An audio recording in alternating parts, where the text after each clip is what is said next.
ఎప్పుడైతే ఆరోగ్యం బాగుంటుందో అప్పుడు మస్జిద్కు రాడు, నమాజు చెయ్యడు, ఉపవాసాలు ఉండడు, స్తోమత పెట్టుకొని జకాత్ ఇవ్వడు, స్తోమత పెట్టుకొని హజ్జు చెయ్యడు, ఖురాన్ చదవడు, హదీసు చదవడు, బంధువులను పట్టించుకోడు, పేదవాళ్ళకు సహాయం చేయడు, తల్లిదండ్రుల సేవ చేయడు, ఏది పట్టించుకుంటాడు ఇవన్నీ ఎప్పుడైతే ఒక పెద్ద జబ్బు వచ్చి మంచానికి అంకితం అయిపోతాడో అప్పుడు మస్జిద్ గుర్తుకొస్తుంది.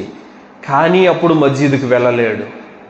అప్పుడు నమాజ్ చేయాలనిపిస్తుంది, కానీ నడుము లొంగవు, మోకాళ్ళు పనిచేయవు, రుకు చేయలేడు, సజ్దా చేయలేడు.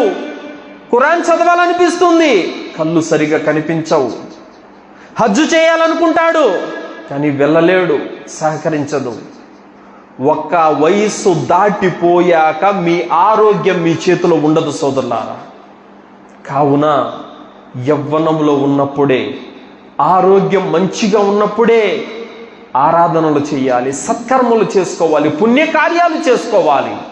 ఆరోగ్యం అంతా చెడిపోయిన తర్వాత, నాశనం అయిపోయిన తర్వాత మీరు పుణ్యకార్యాలు చేయాలనుకున్నా మీరు చేసే వీలు ఉండదు, అవకాశం ఉండదు సోదరులారా.